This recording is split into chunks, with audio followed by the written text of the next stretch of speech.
Thank you, Mr. Chair. Let's first take a look at some of these scam factories in Southeast Asia. Many of them are in Burma, along the border with China. Mr. Finta, the FBI understands from Thai intelligence that these centers are a haven for Chinese mafia engaged in fraud and criminal acts, right? Yes, I believe that is true. And the CCP could work with local authorities in Burma to shut them down, but for years, CCP inaction allowed the syndicates to flourish, right? Absolutely. And as long as these centers, these scam factories, continue to operate, these scammers will continue to target older Americans, right? No doubt. Let me turn to my next topic. It may not come as a big surprise, but the pictures that elderly Americans are getting scam texted every day are not actually of the people texting. On the Chinese internet, criminals steal hundreds of photos of real people from their social media accounts and then impersonate them with their stolen photos.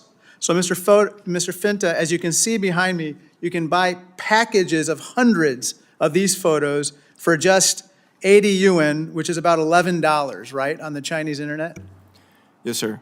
And using these fake personas, Chinese cyber gangs then target older adults and convince them to drain their savings. The CCP says they can't go after the scammers themselves since supposedly the scammers are seeking refuge in Southeast Asia. But Mr. Finta, websites like these, where scammers sell photos of unsuspecting young women, are Chinese websites, right? I believe that is true, sir, and it is common among the transnational organized crime groups to sell all kinds of information back and forth between different groups for different levels of exploitation. And the CCP could, with a flip of a switch, take these down, right? I don't know the technical side behind that, sir, but I think they have great capacity to impact that. So the CCP could stop this, but they are not. And through their inaction, they're complicit in the bankruptcy of countless older Americans, right? I don't disagree with that, sir. Now I'd like to turn to my last topic. So I want to turn your attention to a surprise guest witness, Daisy, who I mentioned in the opening. I had the chance to actually video chat with her yesterday, and she even gave me a compliment. Can you play the video? Yes. Can you see me now? Yeah, hi. Wow. Hi, Daisy. How are you doing?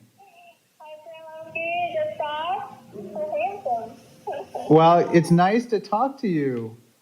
As you can see, Daisy is pretty convincing and engaging, likely enabled by AI, live face filters, or deep fakes. The conversation quickly switched to investment. I had a question for her. I said, how much do you want me to invest in gold? Can start with a small amount, right? You can start with $100 or $500. That is up to you. You know what I mean? This is how people in scam compounds prey on older adults. The scammers start small and gain the victim's trust, then butcher them for their life savings. I then asked plainly, is anyone making you do this? Her response was not pretty. I asked you to do it, and no one asked me to do it. I just tried to do it by myself, to make a profit by myself. You got it? We then gave up the jig, and I asked her if this was a scam, but it did not end well. Is it a scam compound? Your mom is a scammer. Stop it. They can help you there. They can help. Not happy. What's really unfortunate is that this person pretending to be Daisy could very well have been trafficked or kidnapped and forced to work at a scam compound with CCP connections. Mr. Finta, just like we need to protect older Americans from these scams, it seems like we also need to stop the human trafficking that enables these scams, right? I couldn't agree more. And honestly, if we worked together as a country and we put all those resources in one basket, we'd have a lot more effect at making that happen. Right. It's like we got to protect our folks, our seniors, but at the same time, if we could stop the flow of this human trafficking, the people who are working at these scam factories, we would also be effectively shutting down the scams. So I call on our committees to jointly work on these two issues together and for all Americans to be vigilant of these scams as well. Thank you, and I yield back.